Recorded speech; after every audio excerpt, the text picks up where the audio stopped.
वक्रतुण्ड महाकाय सूर्यकोटि समप्रभ निर्विघ्नं कुरु मे देव सर्वकार्येषु सर्वदा। जब रात होती है तो हम एक दिया जला लेते हैं और उस रोशनी में खुद को महफूज समझते हैं, मगर उस रोशनी के परे जो अंधेरा है वो अपने अंदर बहुत सारी कहानियां समेटे हुए है और इन्हीं कहानियों को आप तक लेकर आता है। रात के अंधेरे में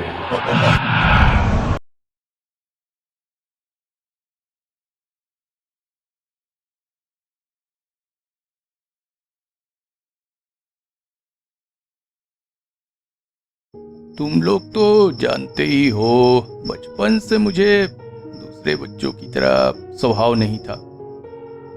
दूसरे बच्चों को जैसी बदमाशियां करना, खेल कूद शैतानियां करना पसंद है, मुझे वैसा बिल्कुल पसंद नहीं था। ये घटना तब की थी जब मेरी उम्र रही होगी यही कोई 5-6 साल। तारानाथ बचपन की इन घटनाओं को जोड़ जोड़ कर ही बना है। जरूरी नहीं कि शक्ति प्राप्त करने के पश्चात ही जीवन में सारे परिवर्तन हुए हों। पहले से बहुत कुछ हुआ जिसने मुझे धीरे धीरे तैयार किया। तो उस समय की ये घटना बता रहा हूं। एक दिन बच्चों के साथ खेलते खेलते मन उब गया, जैसे कि मैं अक्सर करता था। गांव के खाली मैदान में जाकर बैठ जाता या फिर तालाब के पास बैठा रहता और मन में अजीब अजीब सी बातें सोचा करता था। उस दिन भी ऐसे ही तालाब के किनारे जाकर बैठ गया था। पानी में छोटे छोटे पत्थर मार रहा था और मन में बहुत सी बातें सोच रहा था। पानी में पड़ रहा मेरा तब प्रतिबिंब थोड़ी देर में लहराकर पानी में मिल जाता, फिर पानी के शांत होने पर फिर से दिखने लगता। ऐसे ही करते करते अचानक मुझे दिखा मेरे पीछे एक और इंसानी प्रतिबिंब है। तुरंत ही पलटा मैं। पीछे देखा तो एक सांवली सी महिला खड़ी थी। मैं चौंक पड़ा। तभी उसकी अद्भुत सी आवाज मेरे कानों में पड़ी। चल बेटा, मेरे साथ चल। 2 दिन बाद जब आना ही है तो समय बर्बाद करके क्या होगा। मैं उसकी बातों में जैसे सम्मोहित सा हो गया था और उठकर खड़ा होकर उसकी तरफ चलने ही वाला था कि अचानक मेरे सर के ऊपर से कौवा पंख फड़फड़ाते हुए उड़ निकला और पास ही के पेड़ पे जाकर जोर जोर से आवाजें देने लगा। और इस घटना की अचानक मैं चौंधिया सा उठा था और तभी मैंने देखा वो महिला गायब हो गई थी। मैं डर कर वहां से तुरंत घर की तरफ भागा और घर में जाकर घुस गया।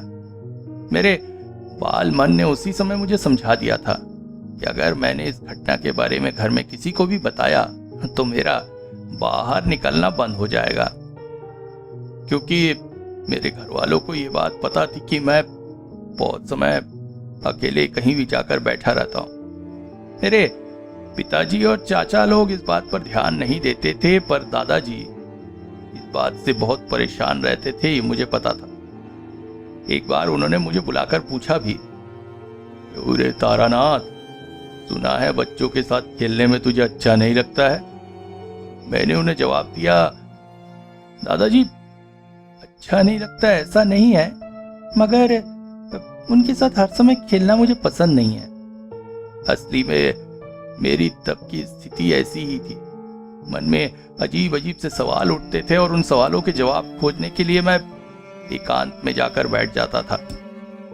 अपने विचारों के सर पैर मुझे समझ में नहीं आते थे। कभी देखता मैं एक घने जंगल के सामने खड़ा हूं, कभी देखता मुझे किसी पहाड़ी इलाके में खींचते हुए ले जा रहा है एक नवयुवक।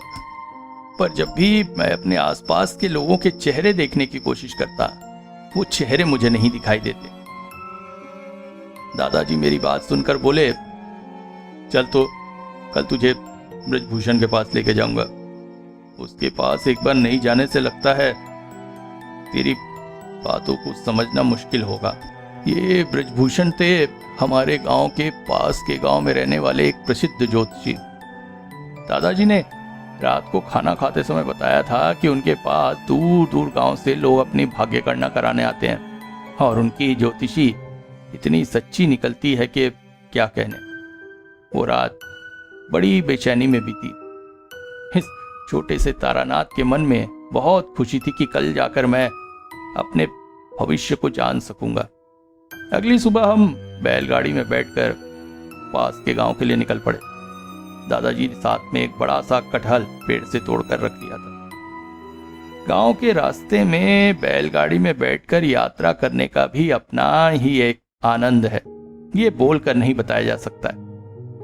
बैलगाड़ी की आवाज, बैलों की आवाज, आसपास से आते लोगों की आवाज, पक्षियों का कलरव और बैलगाड़ी में बैठे लोगों की बातें सब एक अलग ही आनंद की सृष्टि करती है। और ऊपर से बैलगाड़ी वाले के गले से निकल रहे गीतों के सुर, ऐसा लगता है जैसे वृंदावन में बैठकर भजन सुन रहे हो। एक दिन हम लोग ऐसी एक यात्रा पर निकलेंगे, तब तुम लोग वास्तविकता में समझ सकोगे कि ऐसे परिवेश का क्या आनंद होता है। ऐसा ही आनंद आता था दादी माँ के मुख से पंचतंत्र की कहानियां सुनने में। तो मतलब कहानी सुनाने के गुण आपके पुश्तैनी हैं। किशोरी अचानक ही बीच में बोल पड़ा। मैं सोचा तारानाथ इससे नाखुश होंगे, परंतु वो बोले, हाँ भाई किशोरी, तुमने सही कहा है। सिर्फ मेरी दादी क्या, मेरे दादाजी भी कहानी सुनाने में दक्ष थे। शाम को आसपास के गांव के 30 लोग उनके पास अक्सर कहानियां सुनने इकट्ठे होते और उस महफिल के सबसे छोटा श्रोता होता था मैं। सो पुश्तैनी गुण जो मुझ में है, इसको बांधने में मुझे कोई शर्म नहीं। खैर, मेरी कहानी अपने पद से भटक रही है। खैर, अब असली कहानी पर आता हूं। तो जैसे ही ब्रजभूषण जी के घर हम पहुंचे, पता चला कि वे नहा धोकर घर के पीछे वाले शिव मंदिर में जाकर बैठे हैं। हम वहां पहुंच गए। इससे पहले कि दादाजी उसे अपने बारे में कुछ बताते, मुझे देखकर बोल पड़ा, अरे बाप रे, ये बच्चा किसका है? इस पर तो बहुत मुसीबत आने वाली है। अचानक कहीं पहुंचे और ऐसी कोई बात सुने तो व्यक्ति तो चौंक ही जाएगा। परंतु वो आगे बोले, आपके घर में वंशानुक्रम में एक न एक व्यक्ति सन्यासी हो जाता है। माँ तारा के साथियों में डाकनी, हाकनी, राकनी, शाकिनी, इन सब का नाम आशा करता आपने सुना ही होगा। इन 10 महाविदाओं में से माँ तारा ने अपनी संतान को लेने के लिए हाकिनी भेजा है। उसके विरुद्ध कोई कवच दे सकूं ऐसी हिम्मत मेरी नहीं है। और उनकी बात सुनते ही उस दिन मैदान में देखी हुई स्त्री का चेहरा मेरी आंखों में छलक उठा। दूसरी तरफ दादाजी के सर पर पसीने की बूंदें थी। उनकी बातें सुनकर और कुछ न बोलकर मुझे वो बैलगाड़ी में बिठा लिए। मैं इतना जानता था कि ज्योतिषी महाशय ने जो कुछ भी कहा है वो सारी बातें अक्षरशः सत्य हैं, क्योंकि सन्यासी होने के सारे गुण मैं अपने अंदर महसूस करने लगा था। मुझे लगने लगा था मैं ज्यादा दिन अब इस गांव में नहीं रह पाऊंगा। सारे रास्ते दादाजी कुछ बोले नहीं, बस मेरे सिर पर हाथ फेरते रहे। घर पहुंचकर दादाजी ने किसी से कुछ बात नहीं की, बस अपने कमरे में जाकर दरवाजा बंद कर दिया। इस बीच पड़ोस में रहने वाला विनोद मुझसे मिलने आया। वो पूछने आया था कि चक्रवर्ती के घर में हो रहे कुड़ियों की शादी देखने के लिए मैं उसके साथ जाऊंगा कि नहीं। मैं माँ से पूछकर उसके साथ निकल पड़ा। बात यह थी कि रात 8 बजे करीब पिताजी जाकर मुझे उनके घर से वापस ले आएंगे। पर उस शाम घटी एक बड़ी भयंकर घटना। हुआ ये कि जो खुशी लेकर मैं गुड़ियों की शादी देखने के लिए वहां गया था, वैसा मुझे वहां कुछ भी नहीं मिल रहा था। बहुत, क्या कहते हो तुम लोग, बोर सा महसूस हो रहा था। क्योंकि सवेरे जो कुछ भी हुआ था उसका विचार रह रह के मेरे दिमाग में कौंध रहा था। मुझे बिल्कुल भी अच्छा नहीं लग रहा था। मैंने विमल से कहा, अब विमल, मैं अपने घर जा रहा हूँ, मुझे अच्छा नहीं लग रहा है। उसने कहा, अरे क्या हुआ, देखना अच्छा तो लग रहा है। फिर तू अकेले जा सकेगा? तेरे तो पिताजी आएंगे लेने ले। मैंने उससे कहा, पास ही तो घर है, जाने में क्या है। तभी इसी बात को लेकर वहां पे खूब शोर और ठहाके होने लगे। विमल उसमें मत हो गया और मेरी बातें लगभग भूल सा ही गया। मैं चक्रवर्ती लोग के घर से बाहर निकल आया। यहाँ पर सामने ही एक बहुत बड़ा बट का पेड़ था, जिसके नीचे मिट्टी का टीला बनाकर माँ काली की एक छोटी मूर्ति की स्थापना की गई। वहां पर बहुत से लोग तेल, दीप, बताशा वगैरह चढ़ाते थे। और हाँ, अमावस्या की रात को यहाँ का रूप जरा अलग ही होता था। खैर, उन सब की विस्तृत व्याख्या करूंगा तो बहुत समय चला जाएगा। वहीं से रास्ता चलते चलते अचानक मुझे दिखा बटकेड़ के पीछे से हल्की सी लाल सी रोशनी आ रही। मन में कौतूहल जाग उठा। कदम खुद ब खुद उधर बढ़ चले कि आखिर वो रोशनी काहे की। दबे पांव मैं वहां बढ़ रहा था कि अचानक मैंने देखा वही सांवली सी महिला पेड़ के पीछे से धीरे धीरे निकलकर मेरी ओर बढ़ रही है। मेरी सहज प्रवृत्ति कब मेरे पैरों को धीरे धीरे उल्टा चलाने लगी, मुझे ये पता ही नहीं चल पाया। अब इसे मेरे बाल मन का डर कहूं या फिर मुझे सम्मोहित किया गया था कहूं। मैं चक्रवर्ती लोग के घर की तरफ दौड़ने के बजाय अपने घर की तरफ दौड़ पड़ा। और दौड़ते दौड़ते जितने बार भी मुड़कर मैं पीछे देखता, वो महिला मुझसे 10 हाथ दूरी पर ही दिखती। वास्तव में वो मेरी तरह दौड़ नहीं रही थी, नहीं, वो चलकर आ रही थी। उसकी वो चाल अप्राकृतिक थी, वरना इतनी जल्दी किसी का इतनी तरह से पीछा कर पाना किसी के लिए भी संभव नहीं है। भागते भागते जब घर की चौहद्दी पार की, तब कानों में उसकी वही आवाज पड़ी, आज फिर घर में घुस गया, मगर कितने दिन बचेगा तारानाथ? इसके बाद मुझे कुछ भी याद नहीं। एक जोरदार आवाज से मां चिल्लाकर मैं वहीं पे बेहोश हो गया था। सवेरे आंखें खुली तो खुद को दादी माँ के कमरे में उनके बिस्तर पर पाया। माँ पास ही बैठी मेरे कपड़े एक झोले में डाल रही थी। चौंक कर पूछा, माँ, कपड़े क्यों जमा रही हो? माँ बोली, सुन बेटा, तू और दादाजी हिरेन जी के यहाँ जाके रहोगे 2 दिन। सुन, एकदम अच्छा बच्चा बन के रहना, दादाजी की बातों की अवहेलना नहीं करना। समझ में आ गया था दादाजी ने ज्योतिषी की बातें घर वालों को बता दी हैं। देखा, पिताजी, चाचा जी, आज घर में सभी उपस्थित थे। सब मुझे करुण दृष्टि से देख रहे थे। मैं तुम्हें पहले ही बता चुका हूं, मेरे दादाजी बहुत ही प्रबल व्यक्तित्व के व्यक्ति थे। बहुत कम बोलते थे, जितना बोलते थे उसके खिलाफ कोई और बोले ये बिल्कुल पसंद नहीं करते थे। थोड़ी देर में ही रामू की बैलगाड़ी हमारे आंगन में आकर लगी। थोड़ी देर में मैं दादाजी के साथ बैलगाड़ी में था। बैलगाड़ी के पिछले हिस्से में मुझे बिठाकर दादाजी आगे रामू के साथ बैठकर हुक्का पी रहे थे। बैलगाड़ी आगे चली जा रही थी। बैलों के पैरों की आवाज, चक्के की आवाज सुनता सुनता पीछे छूटते रास्ते को देखता मैं आगे बढ़ रहा था। तभी मेरी नजर पास ही के एक पेड़ के नीचे बैठकर उपले थापते एक औरत की तरफ पड़ी। वो मुड़कर मुझे देखेगी इस बात की मुझे कोई आशा नहीं। आज भी लगता है काश उसने मुड़कर मुझे न देखा होता, क्योंकि ये वही चेहरा था जिसकी वजह से पिछले कुछ दिनों से मेरे जीवन में भारी उथल पुथल मच गई थी। उसकी आंखों में एक अजीब सा सम्मोहन था। देखते ही मैं जैसे परेशान हो उठता था। इसके बाद आधे रास्ते तक मैं जागता रहा, इधर उधर की बातें सोचता रहा। फिर कब सो गया पता ही नहीं चला। नींद खुली दादाजी की आवाज से, अरे रामू, यहीं पर रुक जा, आगे और नहीं जा सकेंगे। बाहर आसमान जैसे थक पड़ रहा था। विधाता जैसे मृत्यु का तांडव करने को चले थे। तेज बारिश और हवाओं ने चारों तरफ कहर मचा रखा था। तभी रामू भी बैलगाड़ी के अंदर घुसाया, पूरी तरह से भिगा हुआ। दादाजी उसे देखकर बोले, क्यों, जो तू ये रास्ता लेने गया, छोटे रास्ते के नाम पे जंगल में ले आया है। अब अगर इस तेज बारिश में कोई बड़ी सी डंगाल टूटकर बैलगाड़ी के ऊपर गिर गई तो फिर क्या होगा? रामू बोला, साहब जी, इस रास्ते से आने से 8-10 मील कम पड़ता, इसीलिए लिया था। सोचा तो न था प्रकृति इस तरह से रूप बदलेगी। अब जो हालत दिख रही है, ना तो पीछे ही जा सकते हैं ना ही आगे जा सकते हैं। आसमान देखकर तो ये लग रहा है शाम ढलाई है।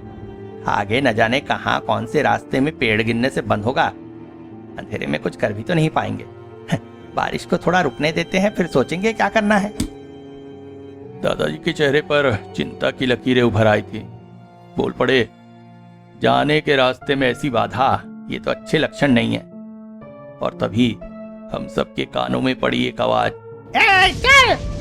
और इसके साथ ही गायों के शरीर पर चाबुक की आवाज आई और उनके पैर रास्ते पर दौड़ पड़े। दादाजी लगभग चौंक कर चिल्ला पड़े, कौन है वहां? रामू डरते डरते बैठा हुआ था। एक झटके में वो बैलगाड़ी से बाहर गिरने वाला था। फिर खुद को संभाल कर धीरे से वो गाड़ीवान की जगह की तरफ पर्दा हटाकर झांकने लगा। बाहर चल रहे उस भयंकर आंधी तूफान के बीच हमारी बैलगाड़ी अनियंत्रित रूप से दौड़ती चली जा रही थी।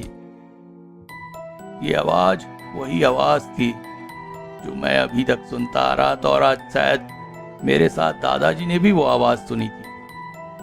रामू ने पर्दा हटाकर जो कुछ भी देखा, उसे देखकर दोनों वृद्ध पुरुषों की हृदय गति नहीं रुक गई, यही सोचकर मुझे आश्चर्य होता है।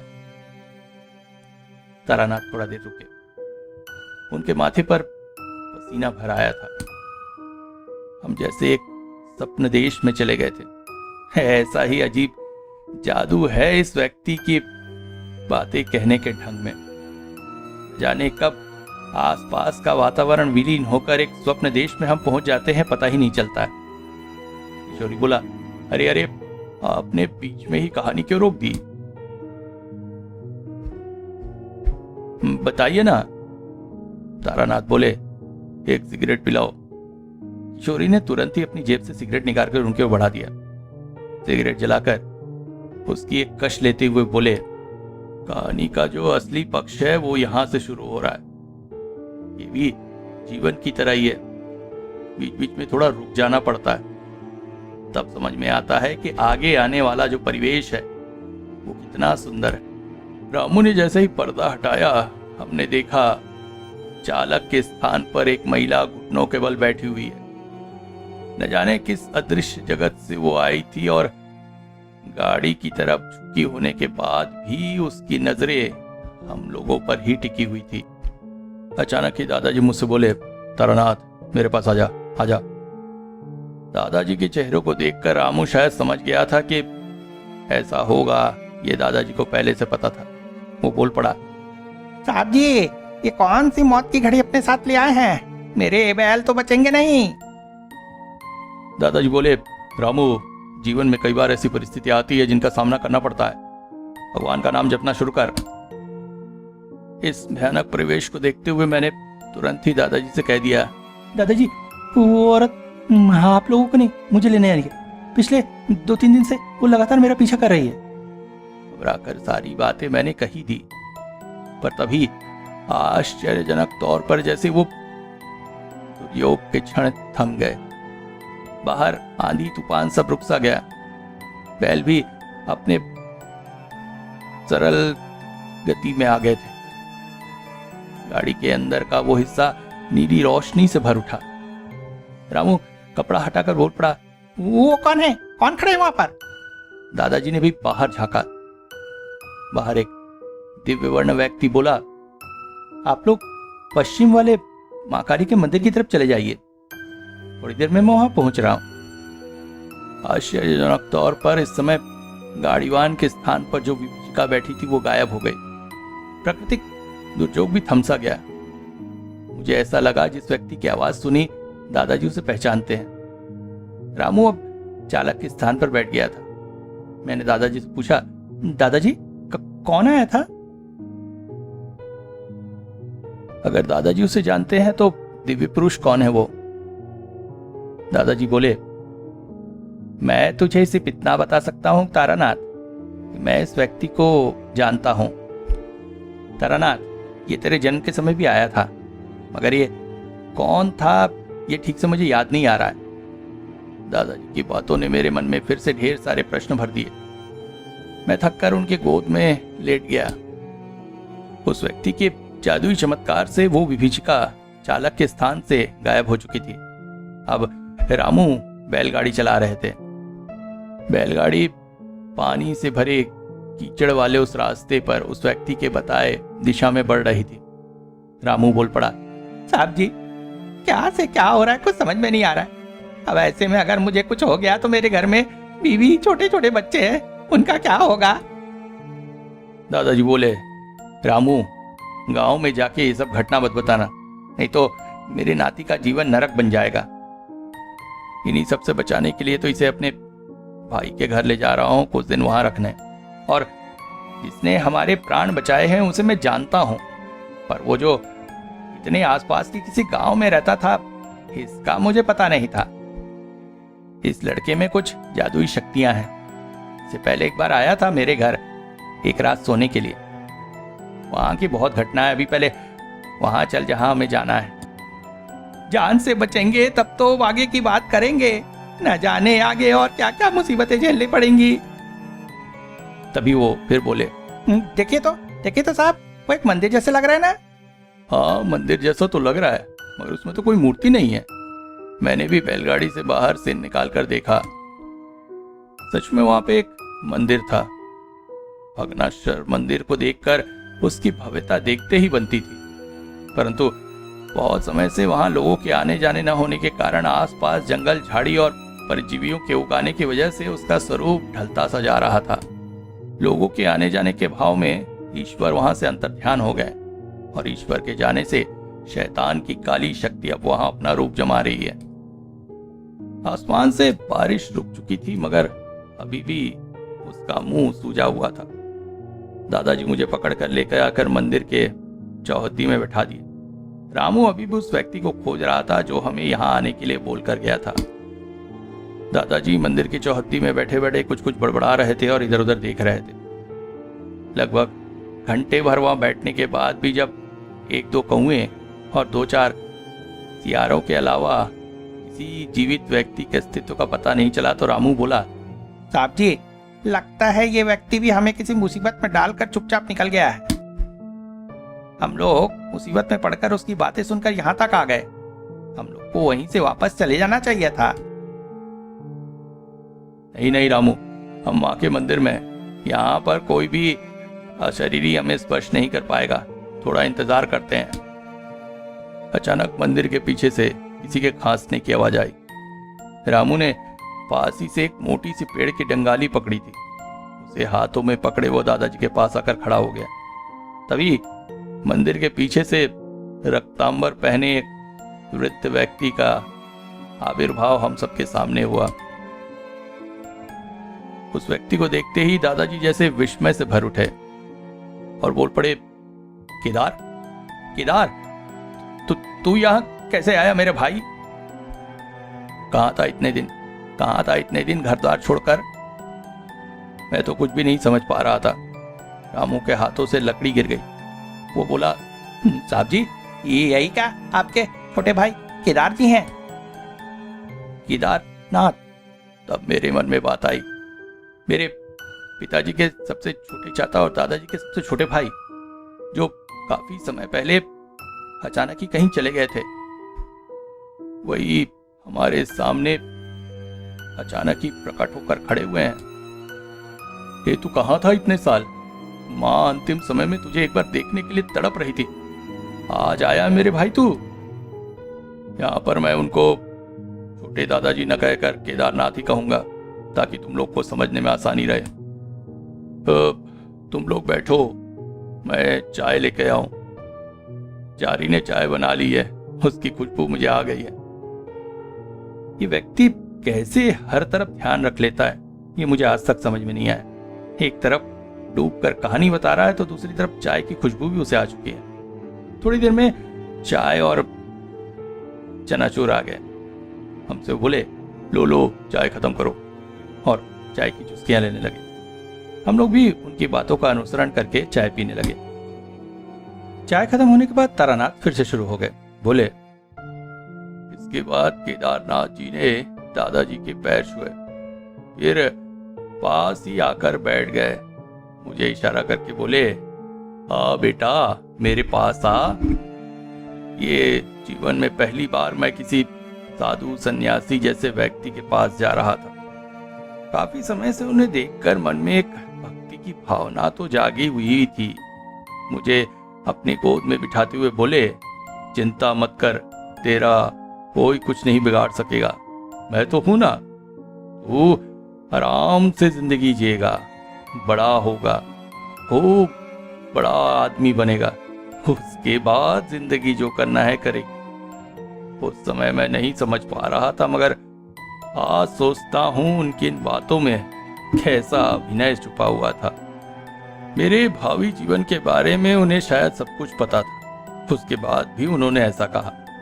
इसके पश्चात वे मेरे दादाजी से बोले, दादा मैं यहाँ हूँ ये जानने के बाद आप मुझे घर लौटने के लिए बाध्य नहीं करेंगे, और हाँ, तारानाथ की रक्षा करने के लिए मुझे कुछ प्रश्नों के जवाब चाहिए। क्या जानना चाहते हो तुम? दादा, आपकी पत्नी ने तारानाथ के नाम से कोई मन्नत मानी थी क्या?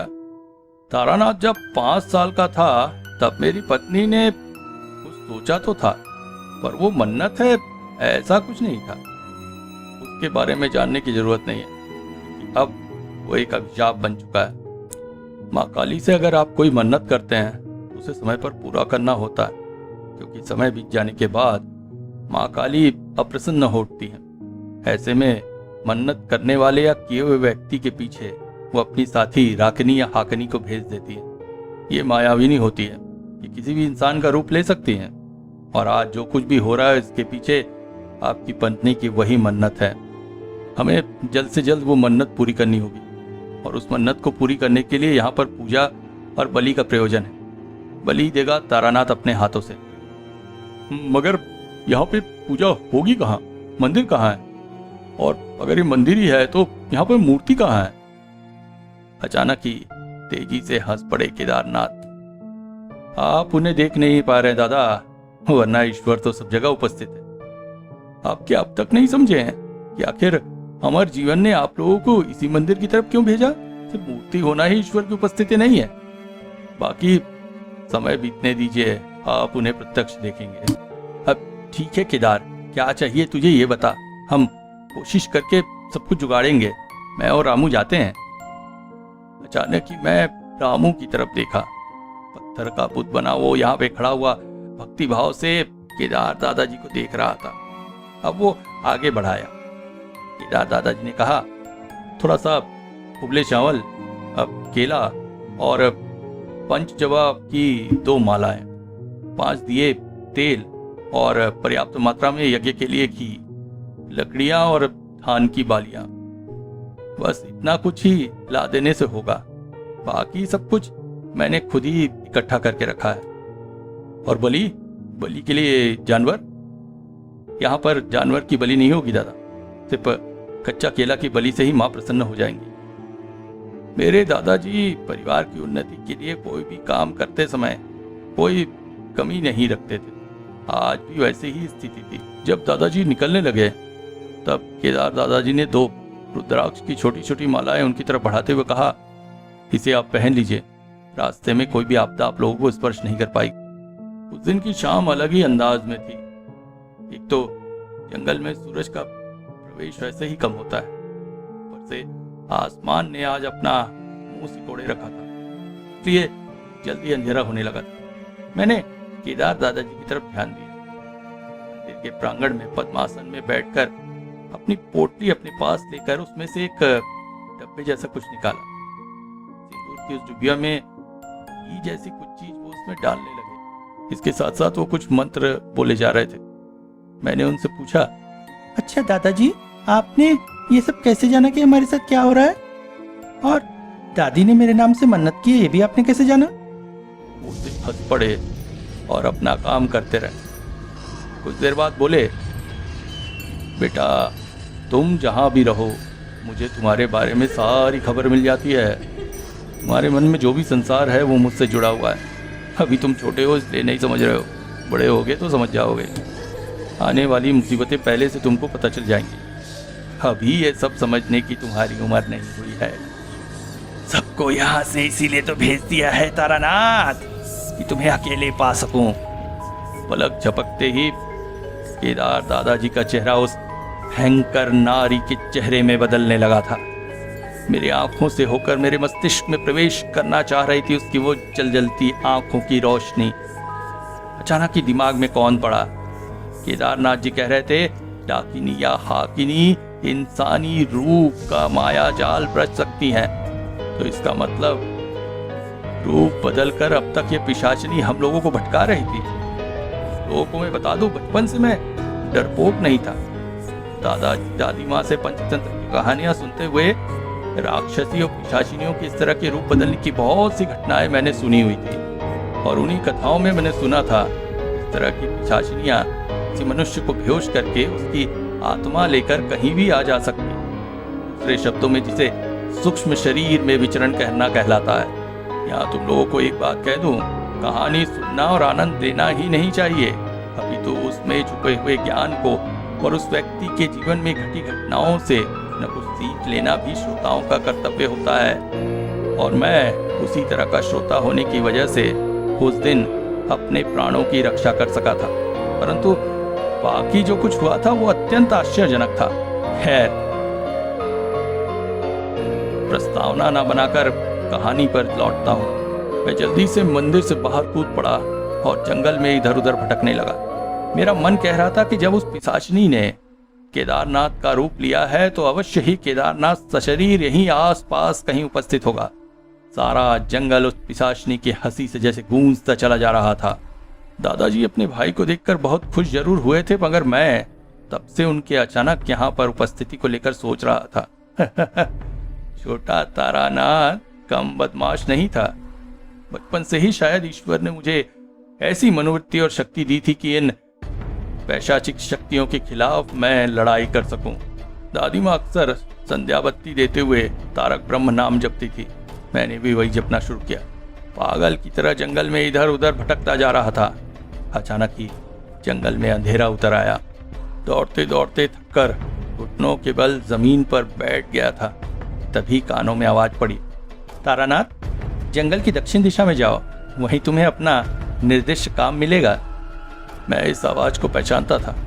मैंने ये आवाज सुनी थी बैलगाड़ी में बैठे बैठे, मगर तब भी मैं उसे नहीं देख पाया था और अब भी नहीं देख पा रहा था। जंगल के किस हिस्से में खड़े होकर वो मुझे ये कह रहा है मैंने नहीं देखा, परंतु उनका आदेश मानने के अलावा उस समय मेरे पास और कोई चारा नहीं था।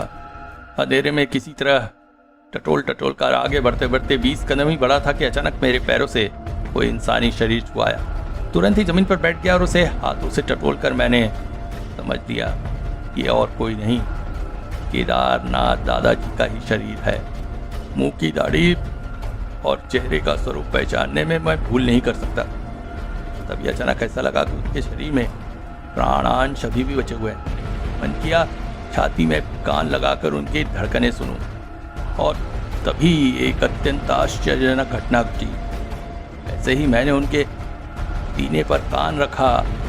उनकी धड़कनें तो नहीं, अपितु उस इंसान की आवाज मुझे फिर सुनाई, जैसे उनकी छाती की हड्डियों को कंपायमान कर ये शब्द वो मेरे कान में डाल गए, तारानाथ, अपने दादाजी के सीधे पैर के अंगूठे को पकड़कर इन मंत्रों को बोलो। यहाँ पर उन्होंने क्या मंत्र बोले वो मैं तुम लोगों को नहीं बता रहा हूं, क्योंकि बीज मंत्र सबके सामने नहीं कहा जाता है। उन्होंने आपको मंत्र दिया और आप बोल सके?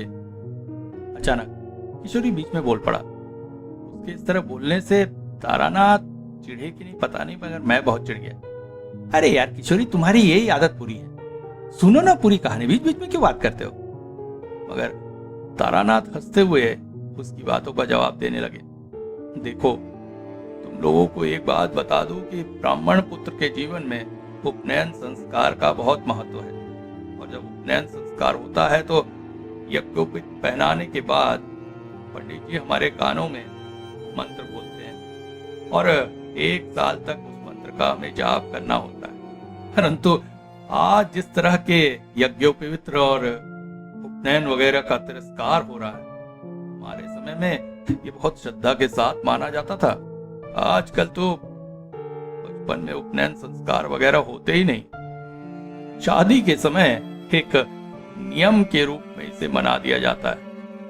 1 साल तक नियम पालन करना तो दूर की बात है, 2 दिन में ही उपनयन होकर ब्राह्मण मान लिया जाता है। कैसे ब्राह्मणों के बीच यह नैतिकता फैली है पता नहीं, पर मेरा विश्वास है उस दिन मेरे यज्ञोपवित्र ने ही बाकी सारा काम करने में मेरी मदद की थी और मेरे प्राण बचाए थे। मैं उस वक्त जैसे एक कठपुतली सा बन गया था। बताए गए मंत्रों को घुटनों के बल आगे बढ़कर दादाजी के सीधे पांव की उंगली पकड़कर 3 बार बोलते ही दादाजी जैसे करा उठे। मैं बोल पड़ा, दादाजी आप ठीक है? तारानाथ, तारानाथ, तू इस जंगल में क्या कर रहा है? मैं बोल पड़ा, दादाजी मेरे पीछे एक बहुत भयानक स्त्री लगी थी। आप ही ने तो कहा था कि मन्नत पूरी ना होने से हाकिनी मेरे पीछे लगी है। समझ गया, सारी बात समझ गया। उस पिशाचिनी ने मुझे बेहोश करके ही तुम लोगों को माया जाल में फंसाया था, पर आज थोड़ी सी देर होने से ही मैं मृत्यु के गर्भ में चला जाता। मेरा ये छोटे से नाती नहीं मेरे प्राण बचाए। मैं बोला, दादाजी मैंने आपके प्राण नहीं बचाए।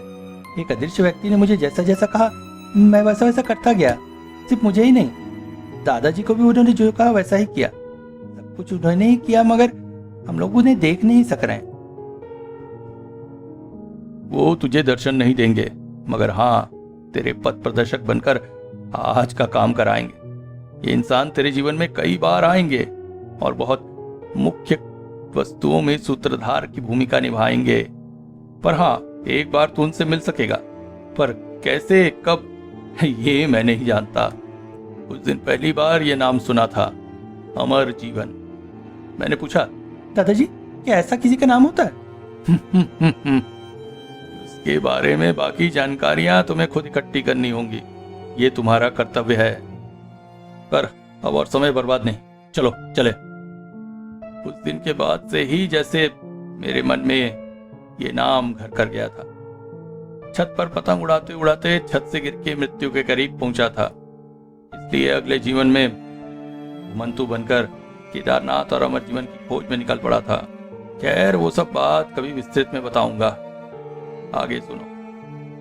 दोनों जंगल में जैसे ही थोड़े आगे बढ़े, दादाजी और रामू की आवाज सुनाई दी। तारानाथ, तारानाथ कहाँ गया तू? केदार मेरे भाई कहाँ गया तू? देखा जंगल में 2 अग्निपिंड इधर उधर घूमकर रोशनी फेंक रहे थे। मुझे देखते ही मेरे पास दौड़कर आए और मेरे सिर पर हाथ फेरते हुए केदार दादाजी से बोले, उसे कहाँ ले गया था केदार? मेरी तो जान निकलने वाली थी। आइए भैया मंदिर में चलते हैं, वहां आगे की बातें बताता हूँ। मंदिर में एक खास पूजा करनी होगी। वो सब आप पहले एक मायाविनी से जान चुके हैं, पर हमारे खानदान में जो तारानाथ जैसा एक हिम्मती बच्चा जन्मा है, से सोचकर मैं आश्चर्यचकित हूँ। इसके जीवन शैली के बारे में बहुत कुछ मैंने सुना था, पर आज प्रत्यक्ष देख सका। मायाविनी वो क्या है? चलिए मंदिर में चलकर सब बताता हूँ। केदारनाथ ने मंदिर में पहुंचकर बाकी सारी घटना सबको बताई। वो सब तो आश्चर्यचकित थे। मेरे दादाजी की हमेशा कठोर रहने वाली नजर बहुत ही नरम नजर में बदल चुकी थी। वो मुझे प्यार से निहार रहे थे। केदार दादाजी मंदिर के अंदर प्रविष्ट हुए, परंतु वहां पर कोई दिया या रोशनी नहीं की। अंधेरे में बैठकर कुछ समय तक न जाने क्या क्या किया, फिर मंदिर के प्रांगण में आ गए। वहां बैठकर उन्होंने धुनी जलाई। तुम लोगों को मैंने पहले ही कहा था, दादाजी किसी काम में कोई कमी नहीं रखते थे। रामू के साथ जो कुछ भी उनको लाने कहा गया था, उससे लगभग 3 गुना चीजें वो लाकर वहां रख दिए थे। गांव का खाटी घी और सूखे हुए बेल की लकड़ी जब आपस में मिले तो उनकी रोशनी से पूरा मंदिर जैसे जगमगा उठा था। और उस पर जिस भाव भंगिमा से घी डाल रहे थे मेरे ही वंश के एक वंशधर, वो तुम लोग जब तक न देखो तब तक उसकी पवित्रता का अंदाज नहीं लगा सकते तुम।